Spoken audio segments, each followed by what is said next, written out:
ഇന്ന് ഒരു വെറൈറ്റി എപ്പിസോഡാണ്. ടർഫ് ബുക്കിംഗ് ആപ്പ് ബിൽഡ് ചെയ്ത രണ്ട് ഫൗണ്ടേഴ്സാണ്.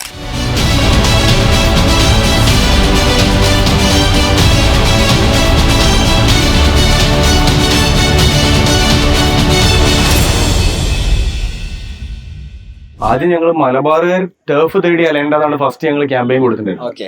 പിന്നീട് കേരളാസ് ലാർജസ്റ്റ് ആയി. ഇപ്പൊ ഞങ്ങൾ ഇന്ത്യയിലെ ടോപ്പ് എന്നുള്ള രീതിയിലാണ് ഞങ്ങൾ മാർക്കറ്റിംഗ് ചെയ്യുന്നത്. കൂടി ചില ഗ്രൗണ്ടിൽ അങ്ങനെ പറയല്ല, അവർക്ക് നല്ല ബിസിനസ് ആണ്. ഞങ്ങൾ ആപ്പ് വഴി ചെല്ലുമ്പോൾ പച്ചയ്ക്ക് പറയുകയാണെങ്കിൽ ആപ്പും വേണ്ട ഒരു കോപ്പും വേണ്ട എന്ന് പറയുന്ന ടൈപ്പ് ആൾക്കാർ ഉണ്ടായിരുന്നു. അത് കേട്ടിരുന്നു. പക്ഷെ അവരൊക്കെ പിന്നെ നമ്മുടെ ആപ്പിന്റെ യൂസേഴ്സ് ആയി മാറി. കാരണം ഇത് അറിയാത്തോണ്ടായിരുന്നു. നമ്മളെ കോഴിക്കോട് വരുന്നുണ്ടോ? വരും. നോർത്ത് ഈസ്റ്റിലുള്ള ഈ സ്റ്റേറ്റിലെ ഏത് ഫുട്ബോൾ ഗ്രൗണ്ട് എടുത്താലും ഞങ്ങൾ ത്രൂ ഓൺലൈൻ ബുക്കിംഗ്. ബാക്കി എല്ലാവരും 4 മാസം കൊണ്ട് തുറന്നെങ്കിലും സ്പോർട്സ് ഫെസിലിറ്റി തുറക്കാൻ 8 മാസത്തോളം എടുത്തു. ഏകദേശം നവംബർ ഡിസംബറിലാണ് കേരളത്തിൽ തുറന്നത്. നവംബർ ഡിസംബർ കഴിഞ്ഞിട്ടുണ്ടായി കേരളത്തിൽ തുറക്കാൻ.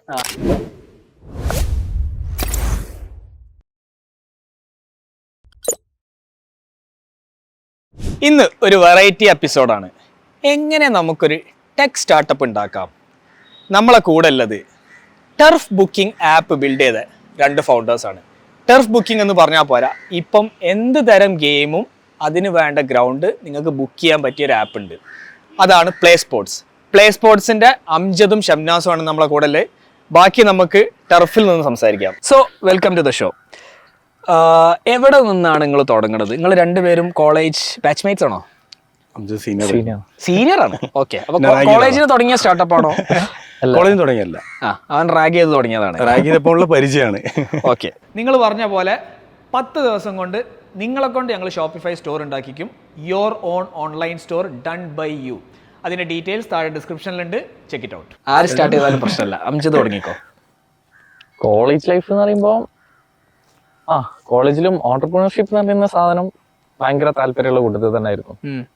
2012 കോളേജ് പാസ് ഔട്ട്. ഷംനാസിന്റെ തൊട്ട് ജൂനിയർ ആയിരുന്നു. കമ്പ്യൂട്ടർ സയൻസ് തന്നെ ആയിരുന്നു. ഓക്കെ. പിന്നെ നിഷാദ് MA പറയില്ലട്ടോ. നിഷാദ് MA നിഷാദ് നിങ്ങൾക്ക് ഒരു കോഫൗണ്ടറും കൂടി ഉണ്ട് നിഷാദ്. അങ്ങനെ ഞങ്ങള് 3 പേര് കോളേജ് കഴിഞ്ഞിട്ട് പിന്നെ ഇവിടെ കാക്കഞ്ചേരിയിൽ കിൻഫ്രയിൽ ഞാനും ഷംനാസും വർക്ക് ചെയ്യുന്നുണ്ട്. വേറെ കമ്പനിയിലായിരുന്നു. കുറച്ചു കാലം അവിടെ വർക്ക് ചെയ്തിട്ടുണ്ടായി. ആ ഒരു സമയത്താണ് എന്തെങ്കിലും സ്വന്തമായിട്ട് തുടങ്ങാം എന്നുള്ള ചിന്ത വന്നത്. 2019 ആ സമയത്ത് കോഴിക്കോട് എനിക്കൊരു ട്രെൻഡ് ആയിരുന്നു. എല്ലാ വീക്കിലും പുതിയ പുതിയ ടർഫ്സ്. അതങ്ങനെയാണ് നമ്മളെ നാട്ടുകാർ സ്ഥിരമായിട്ട് കളിക്കാൻ പോകുന്നുണ്ട്. അപ്പൊ നമ്മളിങ്ങനെ ഒരു സൈഡിൽ ടർഫ്സ് ലിസ്റ്റ് ചെയ്യുന്നൊരു ജസ്റ്റ് ഒരു ബേസിക് ആയിട്ടുള്ള ഒരു മൊബൈൽ ആപ്പ്. ഒന്നുമില്ല, ബുക്കിംഗ് ഫീച്ചർ പോലും ഇല്ല. ടർഫ്സ് എവിടെയൊക്കെ ഉണ്ട് കോഴിക്കോട്, ലൊക്കേഷനും കോൺടാക്ട് നമ്പറും ഡീറ്റെയിൽസ് മാത്രം കാണിച്ച് സൊമാറ്റോ മെനു ലിസ്റ്റ് ചെയ്തത്. അതേപോലെ ഏകദേശം പാരലലി നമ്മൾ നേരത്തെ പറഞ്ഞ ആ ഫെസിലിറ്റി മാനേജ് ചെയ്യാനുള്ള, ടർഫ്സ് മാനേജ് ചെയ്യാനുള്ള ഒരു ബുക്കിംഗ് മാനേജ്മെന്റ് സൊല്യൂഷൻ ഈ ഫെസിലിറ്റീസിന് കൊടുത്തു. ഇവര് എപ്പോഴും ഫേസ് ചെയ്യുന്ന പ്രോബ്ലം എന്ന് വെച്ചാൽ കോൺഫ്ലിക്ട്സ് ഒരുപാട് വരുന്നുണ്ടായിരുന്നു. അപ്പൊ അവർക്ക് മാനേജ് ചെയ്യാനുള്ള ഒരു മൊബൈൽ ആപ്പ് ഒരു പാരലലി കോൺഫ്ലിക്ട്സ് എന്ന് പറയുമ്പോൾ 2-3 പേര് ഗ്രൗണ്ട് മാനേജ് ചെയ്യുന്നുണ്ടെങ്കിൽ മൾട്ടിപ്പിൾ ആൾക്ക് കോൾ വരുമ്പോൾ ഇവരുടെ ഇന്റർണൽ കമ്മ്യൂണിക്കേഷൻ പ്രോപ്പർ ആവാതെ വരുന്ന സിറ്റുവേഷൻസ് ഉണ്ടാവുന്നുണ്ട്. ആ സമയത്ത് ഒരു കോഴിക്കോട് ഒരു 24 hours ഡേയിൽ ഒരു 18 hours ഗ്രൗണ്ട്സ് ബുക്ക്ഡ് ആണ്. ഭയങ്കര ട്രെൻഡിങ് ആയിരുന്നു.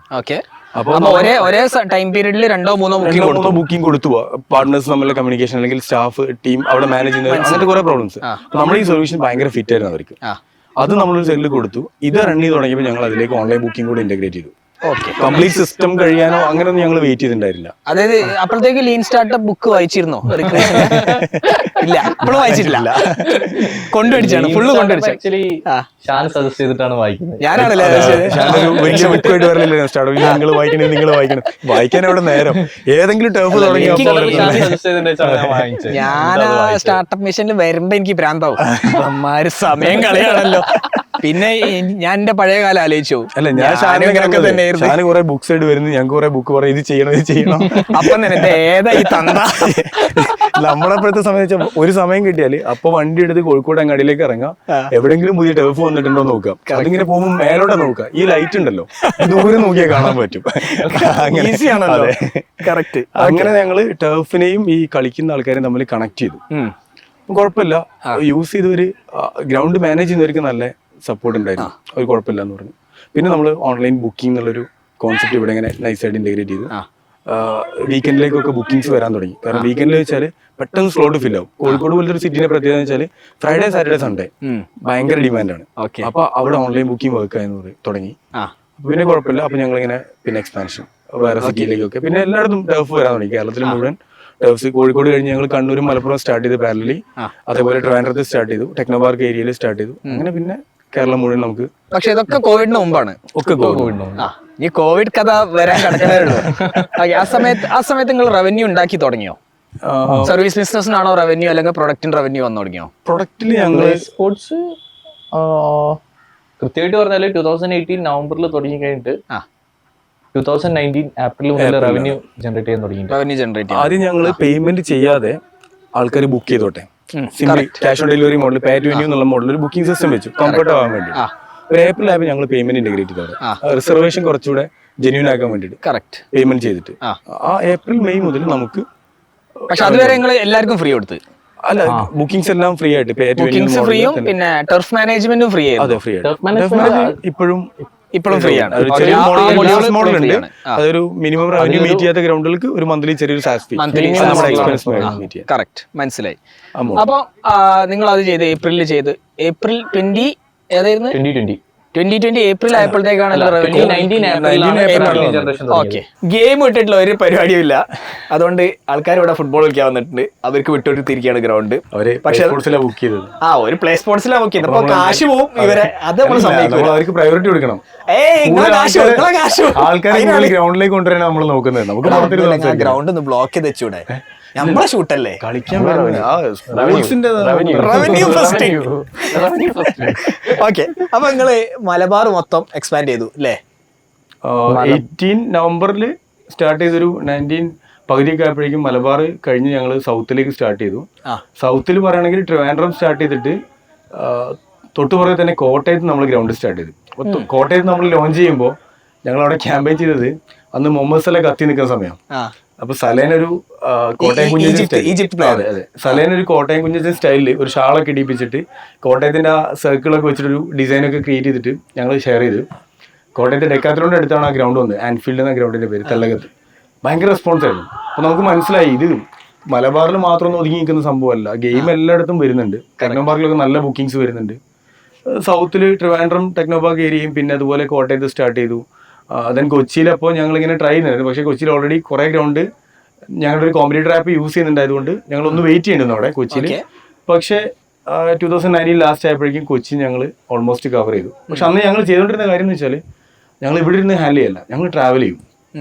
വണ്ടി എടുത്ത് ടർഫിലേക്ക് ഇങ്ങനെ യാത്ര ചെയ്യും, അവരോട് മീറ്റ് ചെയ്യും, അവരോട് സംസാരിച്ച് അവർ തരുന്ന ഫീഡ്ബാക്സ് ആഡ് ചെയ്യും. അതേപോലെ നമുക്കൊരു അപ്പോൾ ഒരു സാറ്റിസ്ഫാക്ഷൻ ഉണ്ട്, നമ്മുടെ ആപ്പ് യൂസ് ചെയ്യുന്ന ഗ്രൗണ്ട് കാണുക, അവിടെ ആപ്പ് അവർ യൂസ് ചെയ്യുന്നത് കാണുക. അപ്പോൾ ഒരു മോട്ടിവേഷൻ ഇനീഷ്യൽ ഫേസിൽ നമ്മളത്. അത് കഴിഞ്ഞ് 19 ലാസ്റ്റ് ഒക്കെ ആയപ്പോഴേക്കും കേരളം മുഴുവൻ നമ്മൾക്ക് ഓൾമോസ്റ്റ് കവറായി. അപ്പൊ നിങ്ങളെ കോമ്പറ്റീറ്റർ നിങ്ങൾ എങ്ങനെ പുറത്താക്കി? കാരണം 2 ആപ്പ് ഒരു ടർഫിന് യൂസ് ചെയ്യാൻ കഴിയൂലല്ലോ. ഡിഫിക്കൽട്ടാണ്. അവിടെയും ഇപ്പോഴും ഞങ്ങൾ ഫോളോ ചെയ്യുന്ന ഒരു സ്ട്രാറ്റജിയാണ് അവിടെ ഉള്ളത്. കാരണം ഏത് കോമ്പറ്റീറ്റർ ആപ്പ് എടുത്താലും അവര് മെട്രോ സിറ്റീസ് ആണ് ഫസ്റ്റ് ഫോക്കസ് ചെയ്യുന്നത്. ഓഫ് കോഴ്സ് റവന്യൂ പെട്ടെന്ന് ഉണ്ടാക്കാൻ പറ്റുന്നതും സ്കെയിലബിൾ മോഡലും എല്ലാം റവന്യൂ മെട്രോ സിറ്റീസിലുള്ളത്. ഞങ്ങള് കോഴിക്കോട് തുടങ്ങിയവരായതുകൊണ്ട് തന്നെ ഞങ്ങൾ ടയർ 3 പയറ്റാൻ പറ്റുന്ന എല്ലാം പയറ്റുന്ന സ്ഥലങ്ങളിലാണ് ഞങ്ങൾ വരുന്നത്. അതിൽ സിമ്പിൾ ആയിട്ട് പറയുകയാണെങ്കിൽ നമ്മള് കോഴിക്കോട് ചില ഗ്രൗണ്ടിൽ അങ്ങനെ പറയല്ല, അവർ നല്ല ബിസിനസ് ഞങ്ങൾ ആപ്പ് ആയിട്ട് ചെല്ലുമ്പോൾ പച്ചയ്ക്ക് പറയുകയാണെങ്കിൽ ആപ്പും വേണ്ട ഒരു കോപ്പും വേണ്ട എന്ന് പറയുന്ന ടൈപ്പ് ആൾക്കാർ ഉണ്ടായിരുന്നു. അത് കേട്ടിരുന്നു. പക്ഷെ അവരൊക്കെ പിന്നെ നമ്മുടെ ആപ്പിന്റെ യൂസേഴ്സ് ആയി മാറി. കാരണം ഇത് അറിയാത്തതുകൊണ്ടായിരുന്നു. അപ്പൊ ഇങ്ങനത്തെ ആൾക്കാരെയാണ് നമ്മൾ ഇത് പറഞ്ഞ് പഠിപ്പിച്ച് ആപ്പിന്റെ ഒരു കൾച്ചർ ബിൽഡ് ചെയ്ത് കൊണ്ടുവന്നത്. അതെ അതെ എല്ലാം അത് ഞങ്ങൾ ഡയറക്റ്റ് മാർക്കറ്റിൽ പോയത് കൊണ്ട് നമുക്ക് ഫേസ് ചെയ്ത്. ശരിയാണ്. Very important. ആദ്യം തന്നെ സ്കെയിലബിൾ മോഡൽ തപ്പി പോകരുത്. അതുകൊണ്ട് തന്നെ ഞങ്ങൾക്ക് ഇപ്പോൾ ഇന്ത്യയിൽ 22 സ്റ്റേറ്റ്സിൽ ഞങ്ങൾ എക്സ്പാൻഡ് ചെയ്തിട്ടുണ്ട്. മേ ബി ഞങ്ങൾ 2-3 സിറ്റീസേ കേരളത്തിന് പുറത്ത് പോയി വിസിറ്റ് ചെയ്തു. തമിഴ്നാടല്ലാതെ പോയതാണ് കുറച്ച് സിറ്റീസ് ഞങ്ങൾ പോയി വിസിറ്റ് ചെയ്തിട്ടുള്ളൂ, എന്താണ് കൾച്ചർ എന്ന് പഠിക്കാൻ വേണ്ടിയിട്ട്. ബാക്കി എല്ലായിടത്തും ഞങ്ങൾക്ക് ഇവിടുന്ന് ഹാൻഡിൽ ചെയ്യാൻ പറ്റുന്നുണ്ട്. അത് ഇനീഷ്യലി ഞങ്ങൾ ഈ ചെയ്ത പ്രിപ്പറേഷൻസും ആ ഒരു ട്രയലും കാര്യങ്ങളൊക്കെ തന്നെ ആയിരിക്കും. കറക്റ്റ്. അതിന് ഒരു ചൊല്ലുണ്ടല്ലോ, പിന്നെ നാടൻ തല്ലറിയുന്നതിനടുത്ത് കരാട്ടെ ആയിട്ട് ചെല്ലരുത് എന്നറിയില്ല. അതേപോലെയാണ് പൂഴിക്കടകൻ. അതേപോലെയാണ് നിങ്ങളെ അവസ്ഥ. അല്ല, അത് നമുക്ക് ടീമിന് ട്രെയിനിങ് കൊടുക്കുമ്പോൾ ഞങ്ങൾക്ക് അത് മനസ്സിലാവുന്നുണ്ട്. ഒരു സിനാരിയോ വരുവാണെങ്കിൽ എന്തൊക്കെ കേസസ് അവിടെ ഉണ്ടാവും എന്ന് ഞങ്ങൾക്ക് പറഞ്ഞു കൊടുക്കാൻ പറ്റും ഈസി ആയിട്ട്. സോ നിങ്ങൾ ഓൺ ദ ഗ്രൗണ്ട് പോയത് നിങ്ങൾ തന്നെയാണ് സെല്ല് ചെയ്തത്. ആദ്യത്തെ സെല്ലേഴ്സ് നിങ്ങൾ തന്നെയായിരുന്നു. നൈസ്. അതെ, ഞാൻ നമ്മളെ നമുക്കൊരു മാഫിയ ഗ്രൂപ്പ് ഉണ്ടല്ലോ, അതിന്റെ അകത്ത് ഞാൻ പറഞ്ഞ കേരളത്തിലെ നമ്പർ 1 ആപ്പ് അല്ല, നിങ്ങൾ 22 സ്റ്റേറ്റിലെത്തിയോന്ന് നമ്മൾ അറിഞ്ഞിട്ടില്ല കേട്ടോ. ഞാനത് കണ്ട കേരളത്തിലെ നമ്പർ 1 കേരളത്തിലല്ലടാ, ഇവൻ നമ്മളെ താഴ്ത്തി കെട്ടിയെന്ന് അറിയില്ലേ? അതപ്പം തന്നെ പറയണ്ടേ? ഞാൻ തന്നെ റിപ്ലൈ ചെയ്താലും സൗത്ത് ഇന്ത്യ അപ്പൊ കൊടുക്കണ്ടേ? സൗത്ത് ഇന്ത്യയിൽ നമ്പർ 1 നിങ്ങളാണോ ഇപ്പൊ ഏറ്റവും കൂടുതൽ ഫെസിലിറ്റീസ് ഏറ്റവും കൂടുതലുള്ള? എന്തൊക്കെ ഫെസിലിറ്റീസ് ഉണ്ട് ഇപ്പൊ നിങ്ങളെ ആപ്പില്? നമുക്ക് സ്റ്റാർട്ട് ചെയ്ത് ഫുട്ബോൾ എന്നുള്ളൊരു അന്ന് നമ്മൾ ഇപ്പൊ നിങ്ങൾ പറഞ്ഞ പോലെ ആണെങ്കിൽ ആദ്യം ഞങ്ങൾ മലബാറുകാർ ടർഫ് തേടി അലേണ്ടതാണ് ഫസ്റ്റ് ഞങ്ങൾ ക്യാമ്പയിൻ കൊടുത്തിട്ടുണ്ടായിരുന്നത്. ഓക്കെ. പിന്നീട് കേരളാസ് ലാർജസ്റ്റ് ആയി. ഇപ്പൊ ഞങ്ങൾ ഇന്ത്യയിലെ ടോപ്പ് എന്നുള്ള രീതിയിലാണ് ഞങ്ങൾ മാർക്കറ്റിംഗ് ചെയ്യുന്നത്. സൂപ്പർ നിഷ് കൂടുതൽ സൂപ്പർ നിഷ് ആണ് ആദ്യം ഞാൻ എപ്പോഴും പറയും സൂപ്പർ നിഷ്. ആ ഏരിയയിൽ നിങ്ങളെക്കാളും സ്ട്രോങ് ആയിട്ട് വേറെ ആരും ഉണ്ട്? അല്ല, അത് പണ്ടൊക്കെ ടർഫുകാർ പറയുമ്പോൾ തന്നെ ടർഫിന് ഒരു ആപ്പ് ഉണ്ടായിരുന്നല്ലോ എന്നാ പറയാം. ഇപ്പൊ ഞങ്ങള് ഫുട്ബോൾ ടർഫ് ചെയ്യുന്നുണ്ട്, ബാഡ്മിന്റൺ കോർട്സ് ചെയ്യുന്നുണ്ട്, എല്ലാ ഹവർലി ബുക്ക് ചെയ്യാൻ പറ്റിയ എല്ലാ സ്പോർട്സ് ആക്ടിവിറ്റി ഉണ്ട്. പിന്നെ റീസെന്റ് സ്റ്റാർട്ട് ചെയ്തിട്ടുള്ള പാഡിലുണ്ട്, കൊച്ചിയിൽ പാഡിൽ സ്റ്റാർട്ട് ചെയ്തത് നമ്മളെ അഫ്ദലിന്റെ പാഡിൽ. അതെ അതെ അതെ, അവര് നമ്മുടെ നല്ല റെസ്പോൺസ് ഉള്ള ഗ്രൗണ്ടാണ്. അത് ശരി. നമ്മള് പിന്നെ അതിന്റെ സ്ഥിരം കളിക്കാരാണ് അഫ്ദലും പിന്നെ രാഹുൽ മാമനും ഒക്കെ. രണ്ട് എപ്പിസോഡ് മുമ്പ് രാഹുൽ മാമൻ അന്ന് ഇറങ്ങി ഓടിയതാ മൂപ്പര്. നമ്മള് എപ്പിസോഡ് കഴിഞ്ഞോ ഒറ്റ പോക്കാ. അപ്പൊ എന്താ അഫ്ദൽ ചീത്ത പറയും ആടെ ചെന്നില്ലെങ്കിൽ പറഞ്ഞു. ഓക്കെ, ഒരു നല്ല കമ്മ്യൂണിറ്റി പാഡിൽ ക്രിയേറ്റ് ആയി വരുന്നുണ്ട്. അവർ ടൂർണമെന്റ്സും കാര്യങ്ങളൊക്കെ ഓർഗനൈസ് ചെയ്യുന്നുണ്ട്. ഈ പാഡിലിന് ആക്ച്വലി എക്സിസ്റ്റിംഗ് ടർഫ് തന്നെ യൂസ് ചെയ്യാൻ പറ്റും, അല്ലെങ്കിൽ അതിന് വേറെ തന്നെ? ഇല്ല, അതിന്റെ ഡയമെൻഷൻസ് ഒക്കെ വ്യത്യാസം ഡിഫറെന്റ് ആണ്. അതേപോലെ അതൊരു കവേർഡ് ആയിട്ടുള്ള ഒരു ഇന്റർഫേസ് ആണ് വരുന്നത്. ഇത് അറ്റ്മോസ്ഫിയർ വരുന്നതിന് ഫുള്ളി കവേർഡ് വെച്ചാൽ സൈഡ് മൊത്തം ഗ്ലാസിന്റെ വെച്ചിട്ട്. മുകളിൽ കവേർഡ് ആണോ? മുകളിലും കവേർഡ് ആയിട്ടുള്ളത് ചെയ്യുന്നുണ്ട്, അല്ലെങ്കിൽ നെറ്റ് കീപ്പ് ചെയ്യാനും പറ്റും. പാഡൽ ഗെയിം കളിച്ചിട്ടില്ല. ഒരു പ്രാവശ്യം കണ്ടിട്ടുണ്ട്. അതെ. അയ്യേന്നോ? അല്ല, അതല്ല, അത് ഞാൻ ടേം യൂസ് ചെയ്യണമെന്ന് വിചാരിച്ച. കാരണം നമുക്ക് മടി പിടിച്ച് കളിക്കുന്ന ആൾക്കാരും കളിക്കാൻ പറ്റിയ ഗെയിം എന്ന് പറയാം. കാരണം നമുക്ക് അപ്പൊ നമുക്ക് റീബൗണ്ട് അടിക്കാൻ അതുകൊണ്ടുള്ള മെച്ചം എന്ന് വെച്ചാൽ എല്ലാ ഏജിലുള്ള ആൾക്കാരും കളിക്കാൻ വരുന്നുണ്ട്. അതുകൊണ്ടാണ് ഇത് എന്തുകൊണ്ട് ഇത്ര ഫേമസ് ആയത് പാഡില്? അത് ഇത് തന്നെ ഈ പറഞ്ഞ പോലെ തന്നെ മിഡിൽ ഈസ്റ്റ് ആണ് ഇത്ര ഫേമസ് ആക്കിയത്. ഇത് ശരിക്കും ലാറ്റിൻ അമേരിക്കൻ ഗെയിമാണ്. പക്ഷെ അത് മിഡിൽ ഈസ്റ്റിൽ സ്റ്റാർട്ട് ചെയ്തു. മിഡിൽ ഈസ്റ്റിൽ ഭയങ്കര ട്രെൻഡിങ് ആയിരുന്നു 2 വർഷം മുമ്പ് വരെ. ഇപ്പം കേരളത്തിൽ വന്നപ്പോഴും അതൊരു എന്താ പറയാ പ്രീമിയം ആക്ടിവിറ്റി തന്നെ പറയാം. കേരളത്തിലൊരു പ്രീമിയം ആക്ടിവിറ്റി എന്നുള്ള ഇത് ഭയങ്കര ഒരു പിന്നെ എന്താ ഭയങ്കര ഒരു സ്പോർട്ടാണോ ആക്ച്വലി? അല്ലെങ്കിൽ ഇത് എല്ലാവർക്കും കളിക്കാൻ പറ്റണമെന്ന് മനസ്സിലായി. പക്ഷെ അതുകൊണ്ട് തന്നെ ഇതൊരു പിന്നെ എന്താ പറയാ ശരിക്കും ഒരു കോമ്പറ്റീഷൻ ഐറ്റം ഇതിനകത്ത് ഉണ്ടോ? കോമ്പറ്റീറ്റീവ് ഗെയിം ഇതിന്റെ ഒരു സ്റ്റൈൽ കളിക്കുന്നത് ഇതിപ്പോ നമ്മൾ പറയുകയാണെങ്കിൽ ടെന്നീസിന്റെയും സ്ക്വാഷിന്റെ ഒരു മിക്സ് ആണ്. സ്ക്വാഷ് നമ്മളൊരു വാളിലേക്ക് ഹിറ്റ് ചെയ്യുന്നതിന് പകരം ഇത് നമുക്ക് ലീവ് ചെയ്ത് കഴിഞ്ഞാലും ബാക്കിൽ നിന്ന് റീബൗണ്ട് ചെയ്ത് വരുമ്പോൾ നമുക്ക് അവിടുന്ന് വീണ്ടും കളിക്കാൻ പറ്റും. അങ്ങനത്തെ ഒരു പക്കാ ഫിസിക്ക് മാത്രമല്ല, കുറച്ച് ലോജിക്കും കൂടെ വെച്ചുള്ള ഒരു കളിയാണിത്. അപ്പൊ അതിന് ചാൻസ് കാണുന്നുണ്ട്. കാരണം എല്ലാ ടൈപ്പ് ഗെയിമും എല്ലാവരും കളിക്കാൻ ട്രൈ ചെയ്യുന്നുണ്ട്. ഓക്കെ. പാഡില് നമ്മളെ കോഴിക്കോട് വരുന്നുണ്ടോ? വരും. ആരാ വരുത്തത്? അവര് ചെയ്യുന്നുണ്ട്. അവർക്ക് എക്സ്പാൻഷൻ പ്ലാൻ ഉണ്ട്. അതേപോലെ വേറെയും എന്തുകൊണ്ട് ഞാൻ ദുബായിൽ പോയപ്പം ഈ JLT എന്ന സ്ഥലമുണ്ട്. അവിടെ ചെറിയൊരു ലേക്ക് ഒക്കെ ഉണ്ട്, ആർട്ടിഫിഷ്യൽ ലേക്ക്. ആ ലേക്കിന്റെ മുകളിൽ ഒരു പാഡിൽ കോർട്ട് ഉണ്ടാക്കിയിട്ടുണ്ട്. അപ്പം അതെന്ത് സാധാരണ അവിടെ വന്നു കഴിഞ്ഞാൽ പടോടോ പറഞ്ഞിട്ടായിട്ട് പൊങ്ങണ കാണാം.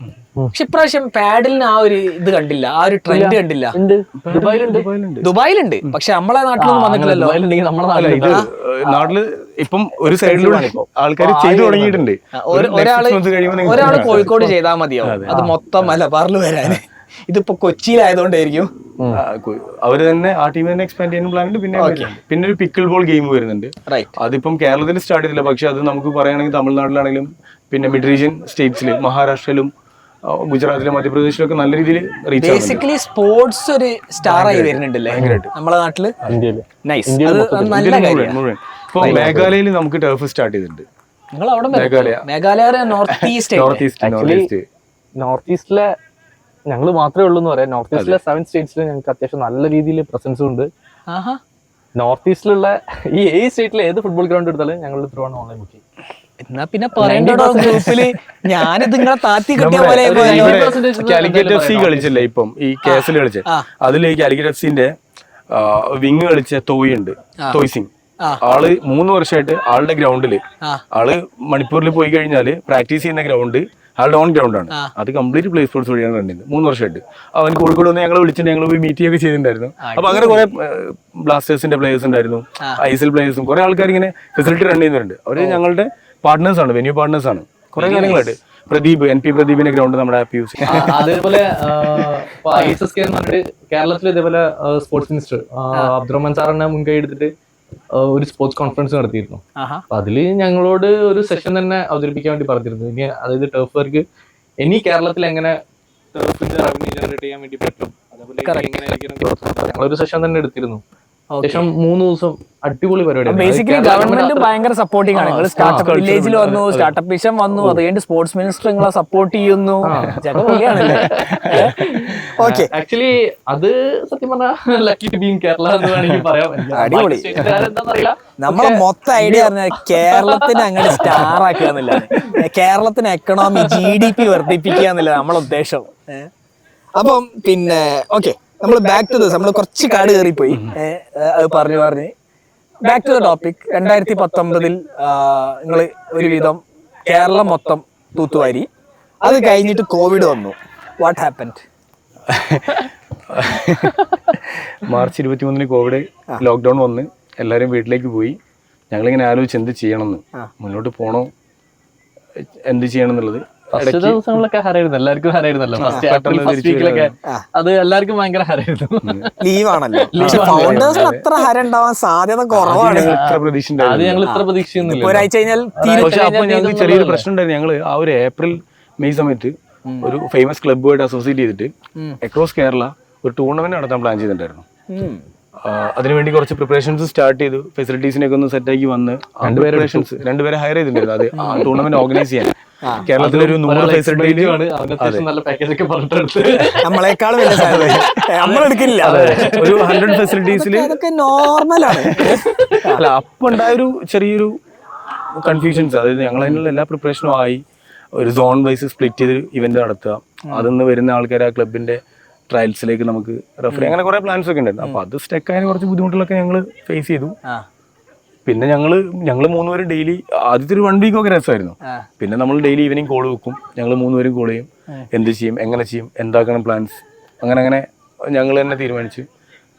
എന്തായാലും നമുക്ക് പ്ലാൻ ചെയ്ത് വെച്ച് ഞങ്ങളുടെ റോഡ് മാപ്പിലുള്ള കാര്യങ്ങൾ ഞങ്ങൾ മുൻപോട്ട് ചെയ്യാം. എന്തായാലും ഇതിന് എപ്പോഴെങ്കിലും ഒരു ചേഞ്ച് ഉണ്ടാവും. നമുക്ക് പ്ലാൻ ചെയ്ത് വെച്ച കുറെ കാര്യങ്ങളുണ്ടായിരുന്നു ചെയ്തു തീർക്കാനുള്ളത്. അത് ഞങ്ങൾ ടീമുമായിട്ട് കറക്റ്റ് കമ്മ്യൂണിക്കേറ്റ് ചെയ്യുന്നു. നല്ല രീതിക്ക് അത് ഞങ്ങൾക്ക് ആ ഒരു കോവിഡിന്റെ ലോക്ക്ഡൌൺ സമയത്ത് ടെക്നിക്കൽ സൈഡിൽ ഞങ്ങൾക്ക് ഇമ്പ്രൂവ് ചെയ്യാൻ പറ്റി. അതേപോലെ ആപ്പ് എൻഹാൻസ് ചെയ്തു. സെയിം ടൈമിൽ ഞങ്ങൾ ഗ്രൗണ്ടുമായിട്ട് ഡയറക്റ്റ് കമ്മ്യൂണിക്കേഷൻ എപ്പോഴും ചെയ്യായിരുന്നു. കാരണം പക്ഷെ ആ സമയത്ത് ഇവർക്കാർക്കും ബിസിനസ് ഇല്ല, സീറോ ഇൻകം ഇല്ല. ഞങ്ങളൊരു ചെറിയ ഗെയിം ചെയ്തു ആപ്പിനുള്ളിൽ. ആപ്പ് അൺഇൻസ്റ്റാൾ ആയി പോകാതിരിക്കാൻ ഒരു പെനാൽറ്റി കിക്ക് ചെയ്യുന്ന ഒരു ഗെയിം ചെയ്തു. അത് ഞങ്ങൾക്കൊരു സ്പോൺസേഴ്സിനെ കിട്ടി. കേരള ബ്ലാസ്റ്റേഴ്സുമായിട്ട് അസോസിയേറ്റ് ചെയ്തിട്ടുള്ള ഒരു പാർട്ണറെ കിട്ടി. അവർ കുറച്ച് സ്പോൺസർഷിപ്പ് എമൗണ്ട് പേ ചെയ്ത് ഞങ്ങളെ കംപ്ലീറ്റ് സ്കിന്നൊക്കെ മാറ്റി ചെറിയൊരു എമൗണ്ട് അതിൽ കിട്ടി. അപ്പൊ ആപ്പിന്റെ എൻഗേജ്മെന്റ് അവിടെ നടന്നുകൊണ്ടിരുന്നു. ഫ്രീ ആയിട്ടിരിക്കുമ്പോൾ ആൾക്കാർ പെനാൽറ്റി കളിക്കുക, വേറെ പണിയൊന്നും ഇല്ലല്ലോ. അതെ, ഗെയിം കളിപ്പിക്കുക. ഏകദേശം എത്ര ലക്ഷം ആൾക്കാർ കളിച്ചിട്ടുണ്ടായിരുന്നത്? 32 lakhs ഗോൾസ് അതിൽ സ്കോർ ചെയ്തിട്ടുണ്ടായിരുന്നു ആ സമയത്ത്. അപ്പൊ അത്ര ആൾക്കാർ അത് ഹിറ്റ് ചെയ്തിട്ടുണ്ട്. റവന്യൂ ഇൻകം കിട്ടിയിട്ടുണ്ടായിരുന്നു ഞങ്ങൾക്ക്. വകുപ്പ് കണ്ടെത്തിയല്ലോ, ചെയ്തില്ല. പക്ഷെ തൽക്കാലത്തേക്ക് എങ്ങനെയെങ്കിലും പിടിച്ചിരിക്കണം. കുറെ ആൾക്കാർ വിളിച്ചിട്ട് നിങ്ങൾക്ക് അത് ആ മോഡൽ ട്രൈ ചെയ്തൂടെ, ഓൺലൈൻ ട്രെയിനിങ് സ്റ്റാർട്ട് ചെയ്തൂടെ എന്നൊക്കെ ചോദിക്കുന്നുണ്ടായിരുന്നു. ഞങ്ങളുടെ കാര്യത്തിൽ ഞങ്ങൾ ഫോക്കസ്ഡ് ആയിരുന്നു. അതിലേക്കൊക്കെ പോയി കഴിഞ്ഞ ഒരു സമയം കഴിയുമ്പോൾ ഇത് പിന്നെ രണ്ടും കൂടെ മെയിൻറ്റെയിൻ ചെയ്യാൻ പറ്റില്ല. ഞങ്ങൾ ഗ്രൗണ്ട് അതുപോലെ ഇന്ത്യയിൽ എവിടെയൊക്കെ എക്സ്പാൻഡ് ചെയ്യാൻ പറ്റും, എവിടെയൊക്കെ ഉണ്ട് എന്നുള്ള കാര്യങ്ങളെ പറ്റിയൊക്കെ ഞങ്ങൾ നന്നായിട്ട് പഠിച്ചു. പിന്നെ ഗ്രൗണ്ട്സിന് വേണ്ടിയിട്ട് അവരുടെ ബിസിനസ് റീറ്റെയിൻ ചെയ്യാൻ എന്തൊക്കെ ചെയ്യാൻ പറ്റും എന്നുള്ളതിനെ പറ്റി ഞങ്ങൾ പ്രിപ്പയർഡ് ആയിരുന്നു. അവരുടെ നല്ല കമ്മ്യൂണിക്കേഷൻ നടന്നുകൊണ്ടിരുന്നുണ്ടായിരുന്നു ആ സമയത്ത്. കോവിഡ് കഴിഞ്ഞ് എപ്പോഴാണ് കഴിയുന്നത്? കോവിഡ് ആക്ച്വലി ബാക്കി എല്ലാവരും 4 മാസം കൊണ്ട് തുറന്നെങ്കിലും സ്പോർട്സ് ഫെസിലിറ്റി തുറക്കാൻ 8 മാസത്തോളം എടുത്തു. ഏകദേശം നവംബർ ഡിസംബറിലാണ് കേരളത്തിൽ തുറന്നത്. നവംബർ ഡിസംബർ കഴിഞ്ഞിട്ടുണ്ടായി കേരളത്തിൽ തുറക്കാൻ. പിന്നെ തമിഴ്നാട്ടിലൊക്കെ സെപ്റ്റംബർ ഒക്ടോബറിൽ തുറന്നിട്ടായി. കേരളത്തിൽ നവംബർ ഡിസംബർ ആയിട്ട് ചില സ്ഥലങ്ങളിൽ ചെറിയ രീതിയിലൊക്കെ പറ്റുന്നല്ലാതെ ഫുൾ സ്ട്രെച്ചിൽ നമുക്ക് വന്നത് എനിക്ക് തോന്നുന്നു നവംബർ ആകെ. ഞങ്ങൾക്ക് ഒരു 8 മാസത്തോളം ഗ്യാപ്പ് ഉണ്ടായി.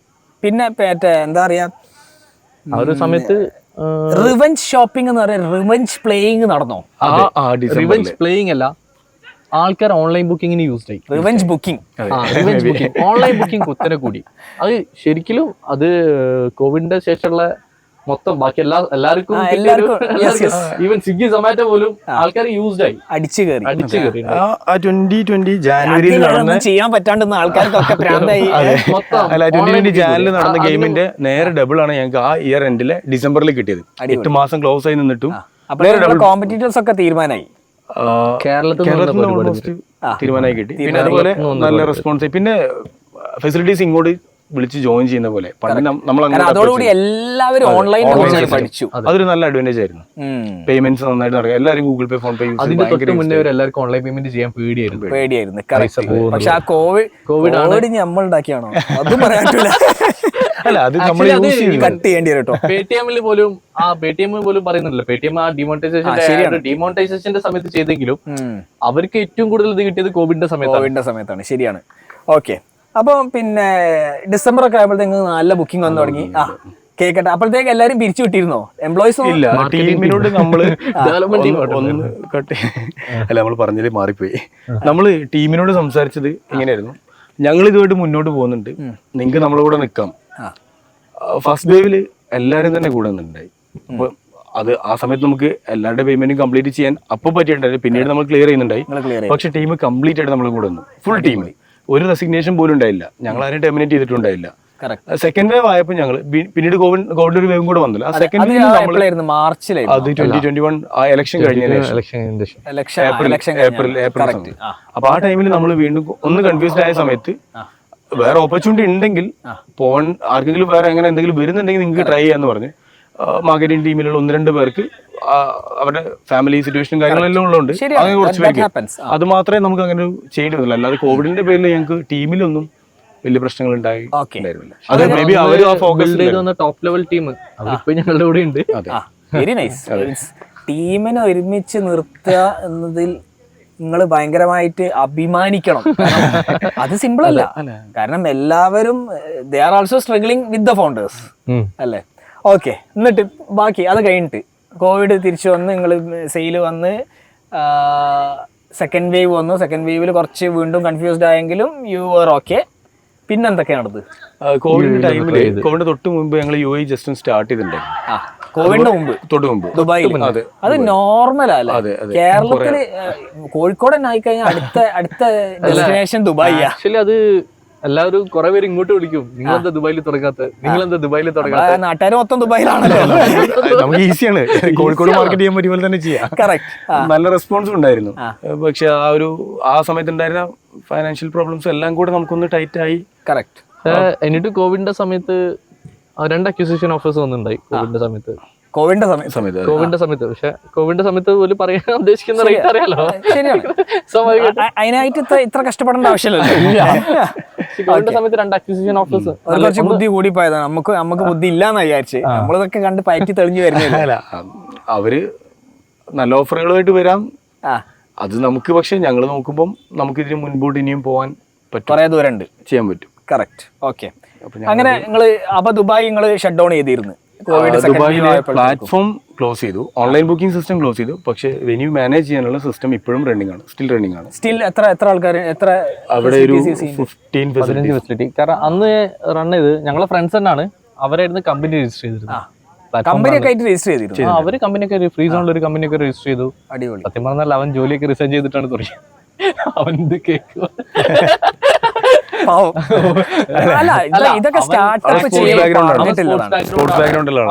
അവൻ അവിടുത്തെ ദുബായ് സ്പോർട്സ് വേൾഡിലെ 2-3 വെന്യൂസ് ഒക്കെ ഹാൻഡിൽ ചെയ്ത് അങ്ങനെ ആ ഒരു രീതിയിൽ അന്യ സ്പോർട്സ് മാഗസീനിൽ തന്നെയാണ്. അപ്പൊ അവര് ഫോക്കസ്ഡ് ആണ്. കറക്റ്റ്. അവര് 2-3 സ്കൂൾസ് ഒക്കെ ഏറ്റെടുത്ത് അവര് സ്വന്തം സെന്റേഴ്സ് തുടങ്ങി. അക്കൂട്ടത്തിലാണ് അവര് ചെയ്തത്. കറക്റ്റ്. എന്നിട്ട് അത് കോവിഡിന്റെ സമയത്ത് ഒരു പൂട്ടേണ്ടി വന്നു. അവൻ വേറെ ജോലി അവൻ സ്പോർട്സ് ബാക്ക്ഗ്രൗണ്ട് ബാക്കി ആക്ടിവിറ്റിയും കാര്യങ്ങളൊക്കെ കണ്ടിന്യൂ ചെയ്യുന്നുണ്ട്. അന്നുണ്ടായിരുന്ന ഫെസിലിറ്റി മാനേജ്മെന്റ് ചെയ്യുന്ന ആൾക്കാർ ഇപ്പോഴും നമ്മുടെ ആപ്പിന്റെ യൂസേഴ്സ് തന്നെയാണ്. ഓക്കെ, പിന്നെ how did the journey go from there? അത് കഴിഞ്ഞ് UAE ഷട്ട് ഡൗൺ ചെയ്തപ്പോൾ വീണ്ടും ഫോക്കസ് നാട്ടിലോട്ട് തന്നെ ആയി. സെക്കൻഡ് വേവ് വന്നപ്പോൾ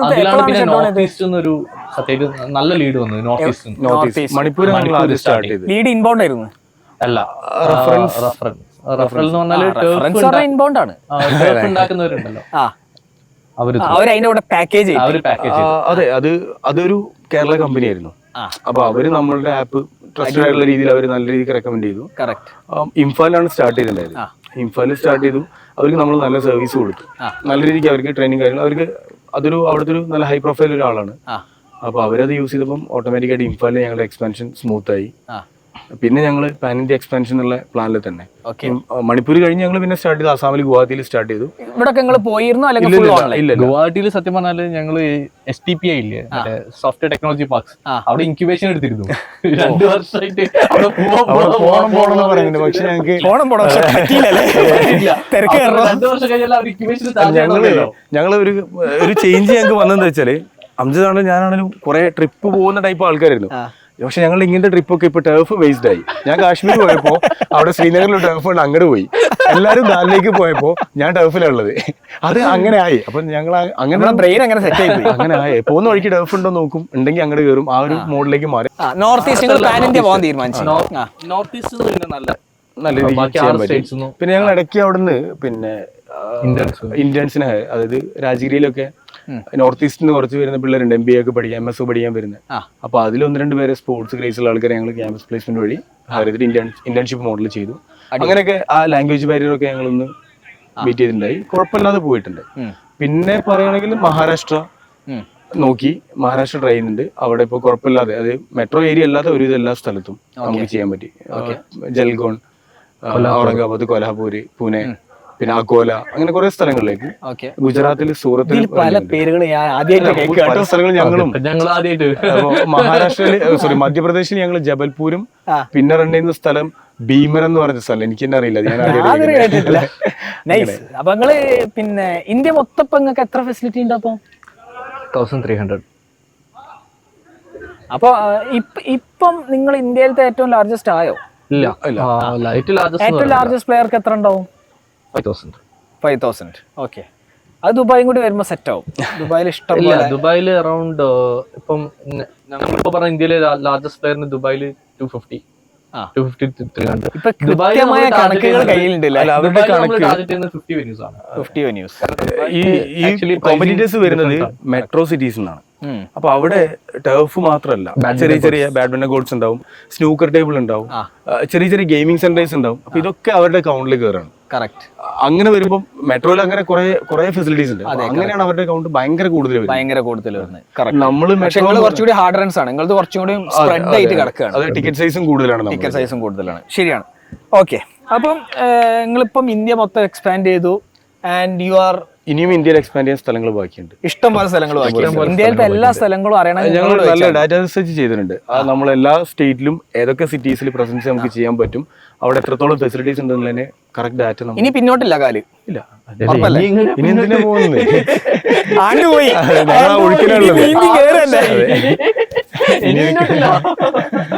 കറക്റ്റ്. ഓക്കെ. അപ്പൊ നിങ്ങൾ അടുത്ത ഇനി ദുബായിലേക്കുള്ള എക്സ്പാൻഷൻ ആണ്. UAE, മിഡിൽ ഈസ്റ്റ് തന്നെ. ഓക്കെ. ദുബായിലേക്ക് നിങ്ങളെ പഴയ ആ ഒരു പാർട്ണർഷിപ്പ് ഉണ്ടായിരുന്നല്ലോ, അതെന്നെ റീആക്ടിവേറ്റ് ചെയ്യാണോ അല്ലെങ്കിൽ എന്താണ് പ്ലാൻ? അല്ല, നമ്മൾ നേരിട്ട് പോകാനാണ് ഇപ്പൊ പ്ലാൻ ചെയ്യുന്നത്. നേരിട്ട് പോയി ചെയ്യാന്നുള്ളതാണ്. നേരിട്ട് പോയി ചെയ്യാന്ന്. എനിക്ക് തരുമോ ദുബായ്? ഞാൻ കാര്യത്ത് പോയിക്കണോ? ആക്ച്വലി എന്റെ ഒരു ഫ്രണ്ട് ഉണ്ട് അതുപോലെ തന്നെ. അപ്പം പ്ലേ സ്പോർട്സ് തുടങ്ങുമ്പോൾ മുതൽ കൂടെ ഉള്ള നവാസ്. ഓനെ മറക്കാൻ പറ്റൂലേ? ഓനെ മറക്കാൻ പറ്റില്ല എന്നല്ല, ഓന് ഇതന്നെയാണ്, സ്പോർട്ട് ടെക് ആണ്, മാർഷൽ എന്ന് പറഞ്ഞിട്ട്. ഓക്കെ. നവാസിനൊന്നുകൂടെ പറഞ്ഞു. അല്ല, ദുബായ് എനിക്ക് ഇങ്ങോട്ട് തരുമോ? ദുബായിന്റെ കേസ് പറയുന്നത് ഫ്രണ്ട് ഉണ്ട് നവാസ് എന്ന് പറഞ്ഞിട്ട്, സ്പോർട്ട് ടെക് ആണ്. നമ്മൾ പ്ലേ സ്പോർട്സ് തുടങ്ങുമ്പോൾ മുതൽ അവന് സ്പോർട്ട് ടെക് ആയതുകൊണ്ട് ഇപ്പൊ ഞാൻ നേരത്തെ ISSKയിൽ സ്പോർട്സ് മിനിസ്റ്റർ കൂടെ പോയതൊക്കെ അവനും കൂടെ. അങ്ങനെ കേരള മലബാറിന്ന് വരുന്ന അത്യാവശ്യം നല്ല രീതിയിൽ ടർഫൊക്കെ ആയിട്ട് കണക്റ്റഡ് ആണ്. സ്പോർട്ടായിട്ടും എനിക്ക് തരൂലെന്നാണോ മൊത്തത്തിൽ പറഞ്ഞു വരുന്നത്? അല്ല, തരൂലെന്നല്ല, അവനിപ്പോ ദുബായിൽ പോയിട്ട് സ്വന്തമായിട്ട് സ്റ്റാർട്ട് ചെയ്തു. അത് ഞങ്ങൾക്ക് ഭയങ്കരമായിട്ട് ഇൻട്രസ്റ്റ് ആണ്. അപ്പൊ നമ്മളും നമുക്ക് ദുബായ് അല്ല UAE മാർക്കറ്റ്. എടാ നിങ്ങൾ വന്നോ, ഇനിയും കൂടി കൂട്ടിയാ മതി. നിങ്ങൾ എന്താ എത്ര ഫോളോവേഴ്സ് ഉണ്ട് UAE-ന്ന്?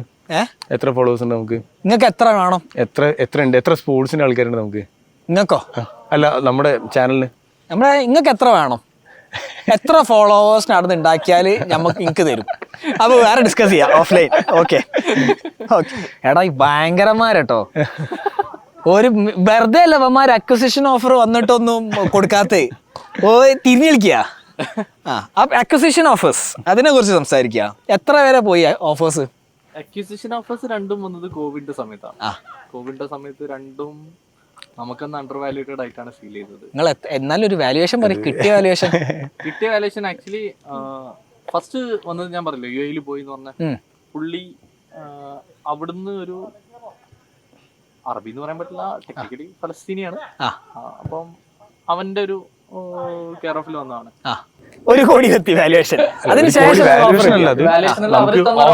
അവർ തന്ന ഓഫർ. ഓക്കെ, നിങ്ങൾക്ക് എത്ര വില ഇടുന്നത് ഇപ്പൊ? $5 million. അതിന്റെ താഴെ ഇല്ല എന്നുള്ളതാണ് ഇപ്പൊ ഉള്ളത്. 18 crores you mean? 18 crores അല്ലല്ലോ, $5 million പറഞ്ഞാൽ 45 crores. യെസ്. എനിക്കൊന്നും പറയാനില്ല. കൂട്ടണോ? വേണ്ട, എനിക്ക് കൂടും വേണ്ട, എന്നെ കൊണ്ട് താങ്ങൂല.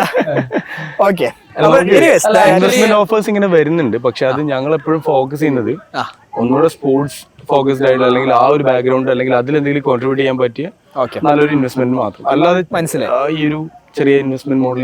പിന്നെ ഇൻവെസ്റ്റേഴ്സിനെ എപ്പോഴെങ്കിലും നോക്കിയിട്ടുണ്ടോ, അല്ലെങ്കിൽ ഇപ്പൊ നോക്കുന്നുണ്ടോ? വേറെ നോക്കിയിട്ടുണ്ടായി ഒരുപാട് തവണ എന്ന് പറഞ്ഞാൽ ഞങ്ങളിപ്പം ഒരുപാട് ഏഞ്ചൽ ഇൻവെസ്റ്റേഴ്സിന്റെ അടുത്തായാലും വെഞ്ചർ ക്യാപിറ്റലിസ്റ്റിന്റെ അടുത്തായാലും പിച്ച് ചെയ്തിട്ടുണ്ടായി. ചിലതൊന്നും സീരിയസ് അല്ല. ആദ്യമായിട്ട് എങ്ങനെയാണ് ഈ വെഞ്ചർ ക്യാപിറ്റലിസ്റ്റിന്റെ അടുത്ത് പിച്ച് ചെയ്യുമ്പോൾ എന്താ സംഭവിക്കുന്നത് എന്നല്ല അറിയണം എന്നുള്ള രീതിയിലും, പിന്നെ എങ്ങനെ ഒരു ഏഞ്ചൽ സത്യം പറഞ്ഞാൽ ഫസ്റ്റ് വെഞ്ചർ ക്യാപിറ്റലിസ്റ്റിന്റെ അടുത്ത് പോകുന്നൊക്കെ അതിനാണ് ഇതെന്താ പ്രോസസ് എന്നുള്ള അറിയണം. ഞാൻ അത് ഡിസ്കസ് ചെയ്തിട്ട് തന്നെ പോയത് 2-3 വെഞ്ചർ ക്യാപിറ്റലിസ്റ്റിന്റെ അടുത്ത് പോയി. എല്ലാവരും ഇതൊരു പ്രോസസ്സാന്ന് പറയുന്നുണ്ട്, ന്യൂസ് കാണുന്നുണ്ട്. കറക്റ്റ്. അല്ല, VC-ന്റെ അടുത്ത് പോണതിന്റെ നിങ്ങൾ എന്തൊക്കെ ഏഞ്ചൽ റൗണ്ട് റേസ് ചെയ്തിട്ടുണ്ടോ? ഇല്ല, ഗ്രാൻഡുകൾ കിട്ടിയിട്ടുണ്ട്. ഗ്രാൻഡ് ഉണ്ട്. KCM എത്ര ഗ്രാൻഡ് കിട്ടിയിട്ടുണ്ട്? KCM-ന്റെ 2 ഗ്രാൻഡ് കൊടുത്തിട്ടുണ്ട്. 2 ഗ്രാൻഡ് എന്ന് പറയുമ്പോൾ KCM-ന്റെ 15 lakhs-ന്റെ ഗ്രാൻഡും 15 lakhs-ന്റെ ലോണും. ഓക്കെ, ലോൺ എങ്ങനെയാ സപ്പോർട്ട് ചെയ്യുന്നുണ്ട്? ലോണിന്റെ പരിപാടി എങ്ങനെയാ, ഇപ്പോഴും ഉണ്ടോ? അല്ല, അത് KCM-ന്റെ ഒരു 80% മന്ത്ലി തിരിച്ചടിച്ച് കഴിഞ്ഞിട്ടുണ്ട്. KSIDC ഇപ്പൊ സപ്പോർട്ട് ചെയ്യുന്നുണ്ട്. ഗ്രാൻഡുകൾ ഇപ്പം പിന്നെ ആരെങ്കിലും പ്രൊവൈഡ് ചെയ്യുന്നുണ്ടോ? ഇല്ല. ഇപ്പൊ ആരും ഗ്രാൻഡ് ഇല്ല. ആ സമയത്ത് നിങ്ങൾ മാക്സിമം യൂട്ടിലൈസ് ചെയ്തു. അതെ. ഓക്കെ, അപ്പൊ നിങ്ങൾ VC-ന്റെ അടുത്ത് പോയി എന്ത് പഠിച്ചു? VC-ന്റെ അടുത്ത് ഫസ്റ്റ് തന്നെ പോയിട്ട് നേരത്തെ ഞാൻ പറഞ്ഞ കഥയില്ല ജീവിതം. അല്ല, VC-ന്റെ അടുത്ത് ഫസ്റ്റ് പോയിട്ട് നമ്മള് ഇപ്പൊ ബേസിക്കലി നമ്മളൊരു കാര്യം പറയുകയാണെങ്കിൽ ഒരു ബുക്കിങ്ങിന് 5 രൂപ കിട്ടും. ഞങ്ങൾക്ക് 1000 ബുക്കിംഗ് ഉണ്ടാക്കാൻ പറ്റും. അപ്പൊ ഞങ്ങൾക്ക് 50,000 രൂപ ഉണ്ടാക്കാം, 5000 രൂപ ഉണ്ടാക്കാം.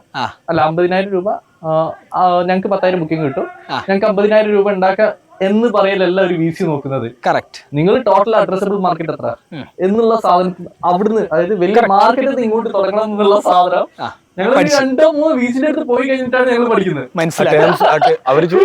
അല്ല, VC-ക്ക് ആകെ കൂടി മനസ്സിലാവും $1 billion ആക്കാൻ പറ്റുമോ എന്നുള്ളത് മാത്രമേ മനസ്സിലാവുള്ളൂ. അഡ്രസബിൾ മാർക്കറ്റ് എത്ര, അവിടുന്നാണ് ഞങ്ങൾ എത്രയാണ് ഉണ്ടാക്കുന്നതിലേക്ക് വരേണ്ടത്. ഞങ്ങളിപ്പോ എപ്പോഴും ഇപ്പം ഞാൻ ഒരു ബിസിനസ് ഫാമിലി നിന്നാണ് വരുന്നത്. എന്റെ പാക്ക് വെള്ളാപ്പൊക്കെ എല്ലാവർക്കും ബിസിനസ് ആണ്. ഞങ്ങൾ ചെറുപ്പം മുതലേ ഷോപ്പിൽ നിൽക്കുന്ന 10 രൂപക്ക് ഓട്ടോമോട്ടീവ് ആണ്. 10 രൂപക്ക് ഒരു സ്പെയർ പാർട്ട് വിറ്റാൽ, ഞങ്ങൾക്ക് 100 വിറ്റാൽ 1000 രൂപ കിട്ടും. പക്ഷെ ഇവിടെ വരുന്നത് അങ്ങനെയല്ല. ഇവിടെ മാർക്കറ്റിൽ 20,000 സ്പെയർ പാർട്സ് എക്യുപ്മെന്റ്സിന് ആവശ്യമുണ്ട്. നിങ്ങൾക്ക് അത് 10 രൂപയ്ക്ക് വിൽക്കാൻ പറ്റി കഴിഞ്ഞാൽ അങ്ങനെ ആ ഒരു വിഷൻ എത്ര മാർക്കറ്റ് പിടിക്കാം, മാർക്കറ്റിൽ എത്ര ആവശ്യമുണ്ട് പറയുമ്പോഴാണെങ്കിൽ ടേംസിൽ പറയുകയാണെങ്കിൽ പ്രൊഡക്റ്റ് മാർക്കറ്റ് ഫിറ്റും ഗോ ടു മാർക്കറ്റ് സ്ട്രാറ്റജിയും അങ്ങനത്തെ സാധനങ്ങളൊക്കെ ഞങ്ങള് PMF-ഉം GTM ഒക്കെ പഠിച്ച് ഇങ്ങനെയൊക്കെ കുറെ ടേംസ് ഉണ്ട്. ഇതൊക്കെ പറഞ്ഞു അടുന്നാലേ നീ മുന്നോട്ട് പോകാൻ പറ്റുള്ളൂ. Go to market strategy. Okay, I will give you the presentation in the next meeting.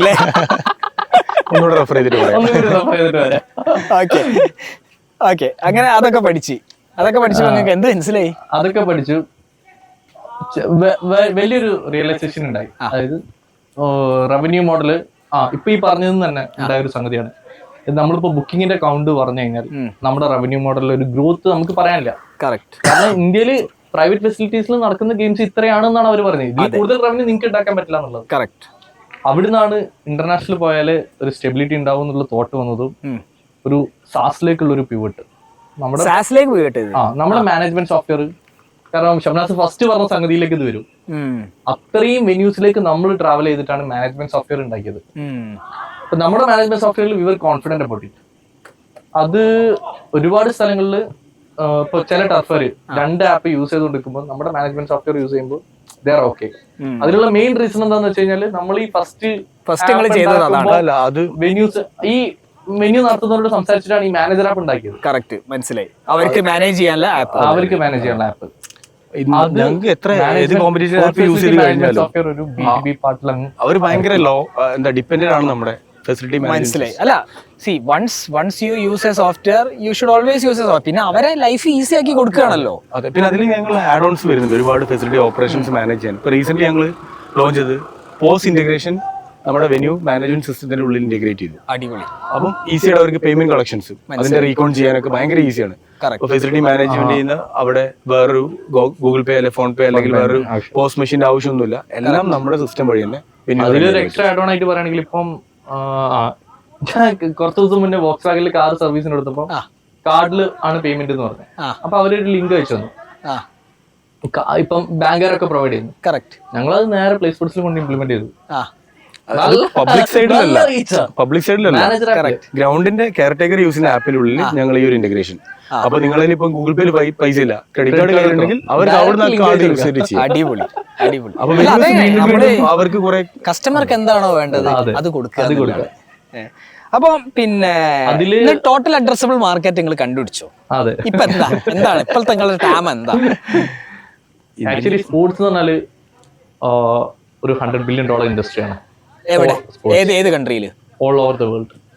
$100 billion ഇൻഡസ്ട്രിയാണ്. അതിലിനിപ്പം സൗദി വേൾഡ് കപ്പ് വന്നാൽ അത് ഇന്ത്യ 10 ആവുള്ളൂ. കാരണം എല്ലാത്തിലും വെറുതെ പൈസ ചെലവാക്കുന്നുണ്ട്. മനസ്സിലായി. അത് ഇന്ത്യ 10 ആവുള്ളൂ. പക്ഷെ ഇപ്പൊ നിലവിൽ അത് $100 billion ഇൻഡസ്ട്രി. ഓക്കെ. അപ്പൊ വേർ ഈസ് യുവർ $1 billion? നിങ്ങളെ $1 billion വാല്യൂഷനിലേക്ക് എത്തണമെങ്കിൽ ARR അല്ലെങ്കിൽ ആനുവൽ റവന്യൂ $100 million വേണം. ആ $100 million നിങ്ങൾ എവിടെ നിന്ന് ഉണ്ടാക്കുമെന്നാണ് കാണുന്നത്? അതെ, അതില് ഇപ്പൊ എന്ന് പറഞ്ഞു കഴിഞ്ഞാല് ഒരുപാട് റവന്യൂ സ്ട്രീംസ് ആണ് ഇപ്പൊ ഓപ്പൺ ആയി വരുന്നത്. നേരത്തെ നമ്മൾ വേറെ ഒരു ബുക്കിംഗ് എന്നുള്ളതിന്റെ അപ്പുറത്തേക്ക് പോയിട്ട് ആഡ്സ് പോലെ ഇപ്പൊ തന്നെ ഫീച്ചേർഡ് റൺ ചെയ്യുന്നുണ്ട്. ടർഫിന്റെ മെയിനായിട്ട് മാനേജർ ആപ്പ് തന്നെ ഏറ്റവും കൂടുതൽ ആൾക്കാർ യൂസ് ചെയ്യുന്നുണ്ട്. മാനേജർ ആപ്പിലുള്ള ആഡ്സ് നല്ല രീതിയിൽ പോകുന്നുണ്ട്. ഒരുപാട് മാനേജർ ആപ്പിൽ കസ്റ്റമർ സൈഡിലല്ല, ഫ്ലഡ് ലൈറ്റ്സിന്റെ കമ്പനീസ് ആഡ് റൺ ചെയ്യുന്നുണ്ട്. ടർഫ് പ്രൊവൈഡ് ചെയ്യുന്ന ഒരു ആഡ് റൺ ചെയ്യുന്നുണ്ട്. കാരണം അതൊക്കെ എന്ന് പറഞ്ഞാൽ ബിഗ് ടിക്കറ്റ് ആണ്. ഒരു ചെറിയ സിമ്പിൾ എക്സാമ്പിൾ പറയാം. ഒരു ടർഫിൽ ഒരു മാസം ആവറേജ് ഗെയിം എടുക്കുകയാണെങ്കിൽ മിനിമം ഒരു 4-5 ഫുട്ബോൾ വേണം. ഓക്കെ, ഒരു ആവറേജ് ഗെയിം നടക്കുന്ന ഗ്രൗണ്ടിൽ നമുക്ക് കേരളത്തിൽ മാത്രമേ ഇപ്പോൾ 600 ഫുട്ബോൾ ഗ്രൗണ്ടുകളുണ്ട്. ഒരു മാസം അവിടെ ആവശ്യം കേരളത്തിലെ ഈ ഒരു ചെറിയ മാർക്കറ്റിൽ മാത്രം ആവശ്യമുള്ളത് 2500-3000 ഫുട്ബോൾ ആവശ്യമുണ്ട്. സിമ്പിൾ ചെറിയൊരു ഓക്കെ, വെരി നൈസ്. അപ്പം നിങ്ങളിപ്പോ ഇൻവെസ്റ്റേഴ്സിനെ നോക്കുന്നുണ്ടോ? What is your plan? നിങ്ങൾ ഇൻവെസ്റ്റേഴ്സിനെ നോക്കുന്നുണ്ടോ? ഇൻവെസ്റ്റേഴ്സിനെ ഇപ്പൊ നോക്കുകയാണെങ്കിൽ തന്നെ നേരത്തെ പറഞ്ഞ പോലെ തന്നെ ഒരു സ്പോർട്സ് ഫീൽഡ് കുറച്ചും കൂടി സ്പോർട്സ് പാഷനായിട്ടുള്ള ഒരാളാണ് നോക്കുന്നത്. കറക്റ്റ്. കാരണം പെട്ടെന്ന് ഒരു റവന്യൂ ജനറേറ്റ് ചെയ്യാനോ പെട്ടെന്ന് ഒരു ഇപ്പോഴത്തെ കേസിൽ നമ്മൾ മുന്നിൽ കാണുന്നില്ല. ഒരു ഇന്റർനാഷണൽ എക്സ്പാൻഷൻ നല്ല രീതിയിൽ കാണുന്നുണ്ട്. B2B മോഡൽ നല്ല രീതിയിൽ ഒരു ഇന്റർനാഷണൽ എക്സ്പാൻഷൻ ആയി കഴിഞ്ഞിട്ടാണ് ഒരു എക്സിറ്റ് കിട്ടുള്ളൂ. ആ രീതിയിൽ സ്പോർട്സ് പാഷനേറ്റ് ആയിട്ടുള്ള ഒരാളെ ആണ് നോക്കുന്നത്. പിന്നെ കുറെ ആഡ് ഓൺസ് നമ്മൾ സ്പോർട്സ് കമ്മ്യൂണിറ്റിയിലേക്ക് കൊണ്ടുവരുന്നുണ്ട്. ഇപ്പോൾ സിമ്പിൾ ആയിട്ട് പറയുകയാണെങ്കിൽ റീസെന്റ് ആയിട്ട് നമ്മൾ സ്റ്റാർട്ട് ചെയ്ത് ജിമ്മിന്റെ ഇപ്പൊ നമ്മൾ ട്രാവൽ ചെയ്യുന്ന ഒരാളാണെങ്കിൽ ഞാനിപ്പോ കോഴിക്കോടാണ്, പക്ഷെ എനിക്ക് ട്രാവൽ ചെയ്യേണ്ടി കൊച്ചി പോകേണ്ടി വരും, ട്രിവാൻഡ്രം പോകേണ്ടി വരും. അപ്പൊ എനിക്കൊരു ഫിറ്റ്നസ് സെന്ററിൽ റെഗുലർ ആയിട്ട് മെമ്പർഷിപ്പ് എടുക്കാൻ പറ്റില്ല. പ്ലേ സ്പോർട്സിലേക്ക് ഞങ്ങൾ ഒരു ആഡ് ഓൺ കൊണ്ടുവന്നിട്ടുണ്ട് ഫിറ്റ്നസ് സെന്റേഴ്സിന്റെ. അപ്പം ഷാരിപ്പോ കോഴിക്കോടാണെങ്കിൽ ഇന്ന് കോഴിക്കോട് ഏതെങ്കിലും ഒരു ജിമ്മിൽ ബുക്ക് ചെയ്യാം, വർക്ക്ഔട്ട് ചെയ്യാം. നാളെ കൊച്ചിയിലാണെങ്കിൽ അത് ചെയ്യാൻ പറ്റും. കറക്റ്റ്. അപ്പൊ ആ ഒരു ഇന്റഗ്രേഷൻ അതുപോലത്തെ ഒരുപാട് ആഡ് ഓൺസ്. അതേപോലെ ഇവരുടെ internal management academies, regular membership academy, ഇങ്ങനത്തെ മാനേജ് ചെയ്യാനുള്ള ഒരു ഫീച്ചർ റിച്ച് ആക്കി ആപ്പ്. ഒരു വെന്യൂ കംപ്ലീറ്റ്ലി അല്ലെങ്കിൽ ഒരു സ്പോർട്സ് വെന്യൂ അവർക്ക് വേണ്ട എല്ലാ സൊല്യൂഷൻസും പ്ലേ സ്പോർട്സ് വഴി റൺ ചെയ്യാൻ പറ്റും. ഓക്കെ, ഇപ്പൊ നിങ്ങൾക്ക് ഒരു ഹെൽപ്പ് വേണമെന്ന് ചോദിച്ചു കഴിഞ്ഞാൽ where would you say you need help with? International expansion. You need help with go to marketing strategy for international. ഈ പോഡ്കാസ്റ്റ് കാണുന്നവര് നോക്കുക, GTM ഫോർ ഇന്റർനാഷണൽ എക്സ്പാൻഷൻ, അതാണ് അവർക്ക് വേണ്ടത്. നിങ്ങൾ ആരെങ്കിലും വരെ സഹായിക്കുകയാണെങ്കിൽ ഐ വിൽ സല്യൂട്ട്. ഓക്കെ, അപ്പം നിങ്ങൾ അടുത്തത് അതാണ് കംപ്ലീറ്റ്ലി. ഓക്കെ, പിന്നെ ഈ പോഡ്കാസ്റ്റ് കഴിഞ്ഞിട്ട് ഞങ്ങൾ അഡ്വർടൈസ്മെന്റിനെ കുറിച്ച് പറഞ്ഞല്ലോ. ഒരുപാട് പേര് കേരളത്തിൽ തന്നെ ഒരുപാട് ഞങ്ങൾ ഇതിന്റെ മുന്നേ സ്പോർട്സ് ഡ്രിങ്കിന്റെ ആഡ് ചെയ്തിട്ടുണ്ടായി.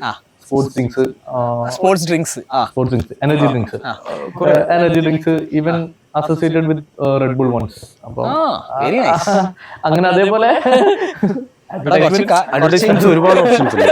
കുറച്ച് കാശ് എനിക്ക് തരും. ഞങ്ങൾ കുറച്ച് ആഡ്സ് ചാനൽ സ്പോർട്സ് കമ്മ്യൂണിറ്റിനെ ടാർഗറ്റ് ചെയ്യുന്ന എനിക്കൊരു പ്രോബ്ലം ഉണ്ട്.